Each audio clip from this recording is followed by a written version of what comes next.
झारखंड की बात की, अब जरा असम की बात कर ले। असम सरकार ने इस बीच एक बड़ा फैसला लिया है। राज्य की हेमंत बिस्वा शर्मा सरकार ने गौमांस पर बैन लगा दिया है। अब असम के होटल्स, रेस्टोरेंट और सार्वजनिक जो जगह है वहां पर गौमांस नहीं परोसा जा सकेगा। तो ये अहम फैसला असम में हेमंत बिस्वा शर्मा सरकार ने ले लिया है।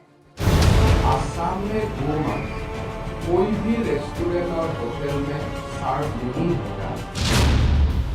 असम सरकार का कड़ा फैसला। असम में अब नहीं बिकेगा बीफ। असम में नहीं परोसा जा सकेगा गोमांस। फैसले का एक्सटेंशन, असम में टेंशन।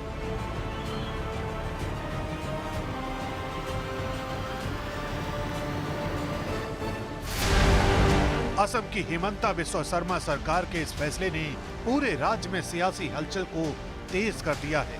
राज्य सरकार ने गोमांस पर पूरी तरह से प्रतिबंध लगा दिया है। यानी अब न तो सार्वजनिक जगहों पर गोमांस बिकेगा और न इसके खाने की नौबत आएगी।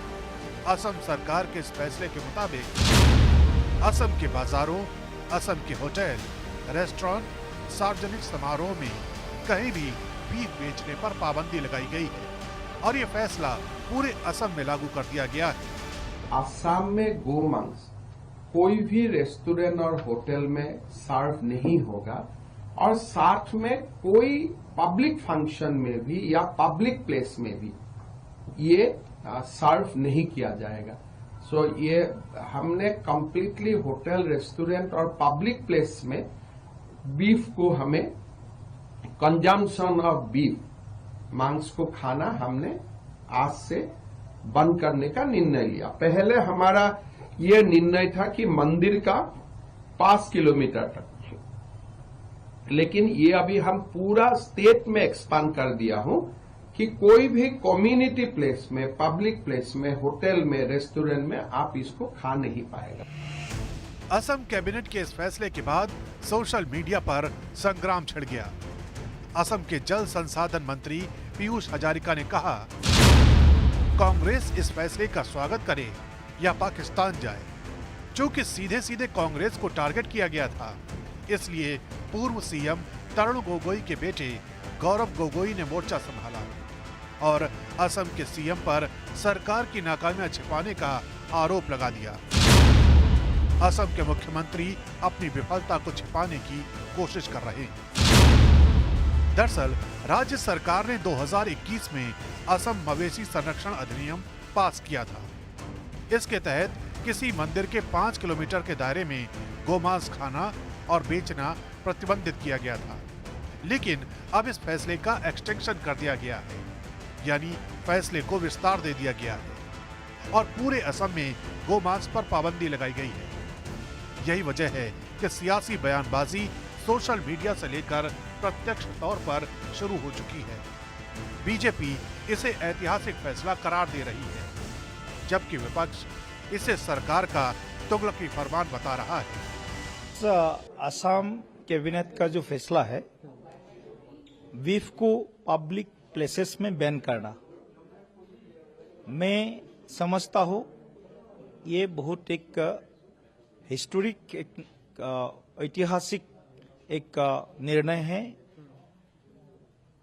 मैं इस निर्णय को, इस सिद्धांत को समर्थन करता हूं। बंद नहीं कर सकते। वहां बीजेपी गोवा में भी बंद करेंगे तो एक दिन में गिर जाएगी उनकी सरकार। नॉर्थ ईस्ट में हर स्टेट में बीजेपी की सरकार है या मिलीजुली उनकी सहयोगी पार्टी की सरकार है। अरुणाचल बोलिए, मिजोरम बोलिए, नागालैंड बोलिए, मणिपुर है, मेघालय है, हर स्टेट में बीफ वहां के लोग खाते हैं, खिलाते हैं और वहां कोई पाबंदी नहीं, कुछ नहीं है। सब बीजेपी की सरकार है, वहां नहीं कर सकते। इतना ही नहीं, सरकार पर असल मुद्दों से ध्यान भटकाने का भी आरोप लगाया जा रहा है। हाँ, सरकार की जिस पर अनुकंपा और दया है, वो स्लॉटर हाउसेस बड़े बड़े जो हैं दक्षिण भारत में, उत्तर भारत में, वो गोवंश का वध भी करते हैं, निर्यात करते हैं। उनसे इस समय की सरकार चुनावी चंदा भी बड़े पैमाने पर लेती है। ये सब पूरे देश को मालूम है।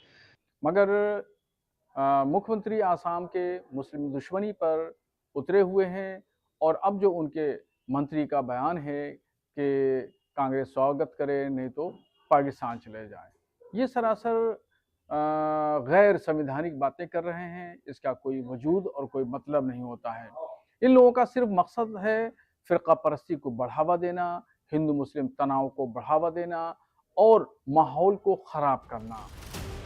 अब ये भी समझते हैं कि आखिर ये मुद्दा चर्चा में क्यों आया। असल में असम की सामगुरी विधानसभा पर 13 नवंबर को उपचुनाव था। 23 नवंबर को नतीजा आया। कांग्रेस कैंडिडेट तंजील हुसैन चुनाव हार गए। तंजील के पिता और धुबरी लोकसभा सीट से कांग्रेस सांसद रकीबुल हुसैन ने बीजेपी पर बीफ बांटने का आरोप लगाया। इसके जवाब में सीएम हेमंता बिस्वा शर्मा ने 30 नवंबर को कहा, मैं राज्य में गोमांस पर प्रतिबंध लगाने के लिए तैयार हूं, बशर्ते कि कांग्रेस मुझे लिखित में दे। लेकिन इससे पहले कि कांग्रेस की तरफ से कोई जवाब दिया जाता, असम सरकार ने गोमांस को पूरे राज्य में बैन कर दिया।